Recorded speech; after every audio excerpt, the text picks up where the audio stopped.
Hey everybody, today is day 6 in reading through Hebrews. And so that means we're in Hebrews chapter 3, verses 1 through 6.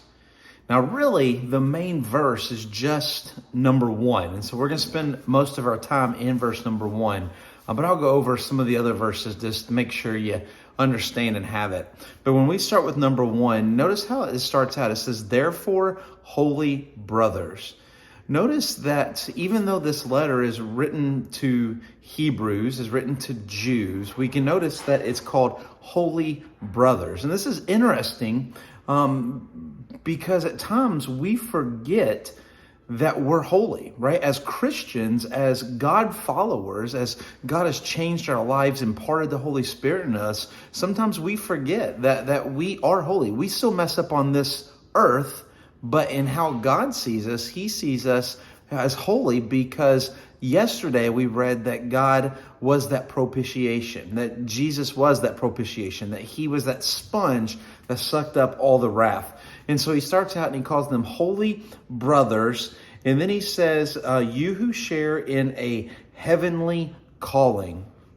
This is interesting because all saved people, all followers of Jesus, we have a new lease on life. We have a new job description. Our job description is not just to squeak by on earth and to get a better job and a better house and have a good family, and all those things are good, but we have a new job description. That job description is to live our life for Christ and to share the gospel, bring the good news to everybody that we possibly can.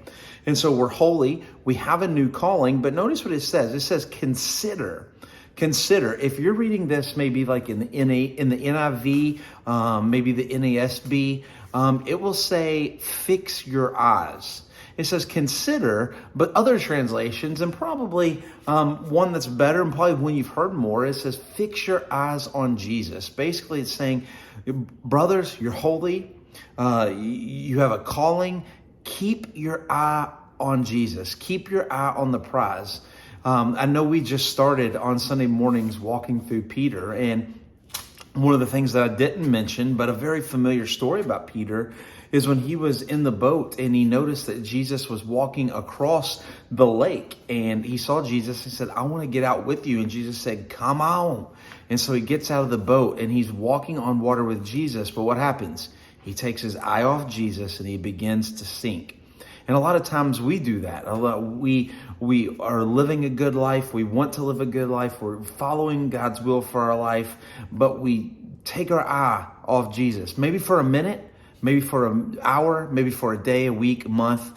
We take our eye off and we begin to seek. So He reminds them to consider Jesus, to keep your eye on Jesus. Because why? Because He's an apostle. Remember, we talked about this word before. Apostle just means to be sent, because Jesus was sent to be what? The high priest, what we talked about yesterday.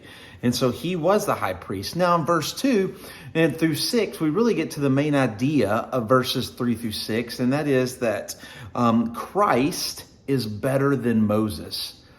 For a Jew, there is really nobody more holy or more better than Moses. Right? Moses is the one who led Israel out of Egypt. He's the one that God made the promise with. He's the one that started the nation of Israel. So Moses was a very, very important patriarch, especially for the Jews. And so we see in verse 2, we start to get this idea of Jesus and Moses. We kind of get almost a compare and contrast. And 2, it says, who was faithful to Him who appointed him, just as Moses was faithful. And so basically, the writer of Hebrews in verse 2 says, Jesus is good and Moses is good. And you're like, okay. But then in verse 3, it changes. For Jesus has been counted worthy of more glory than Moses. Dun, dun, dun. For a Jew, this is an incredible statement. I mean, there's really nobody better than Moses. And now here, the writer is comparing Jesus is better than Moses. This would have caught a lot of attention. And the rest of the verses just explain that, especially in verse 5. It says, now Moses was faithful in all of God's house as a servant to testify the things that were spoken of. Verses 4 and 5 basically say this. Imagine delivering a pizza to a mansion. and you ring the doorbell, and all of a sudden a guy in a black suit comes to the door. His name is Jeeves. He's really just the butler. And he says, "You rang," and you say, "Yeah, I got this pizza for you." And he says, "Well, I'll take it." And he takes it. Verses 4 says, that's Moses. Verse 5 says, you're that pizza delivery boy and you ring the door. Jesus doesn't answer the door. The owner, the master of the house owns it. The guy who owns all of the mansion, all of the property, all this estate, opens the door and says, "Hey, can I help you?" And you say, "Yeah, I got your pizza." And he says, "Great, man. Here's your tip. Let me take it." There's a complete difference. The door gets answered, but what's more important, the servant or the owner? Of course the owner is. And so here the writer is saying that Moses is the servant and Jesus is the owner.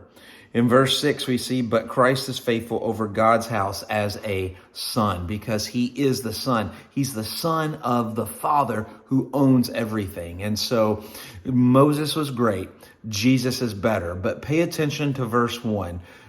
To remember that we are holy, that we have a heavenly calling, that we need to keep our eyes, we need to consider Jesus, because he is sent for us to take the wrath from us. And that's what we need to take away from chapter 3, verses 1 through 6. God bless. We'll see you tomorrow.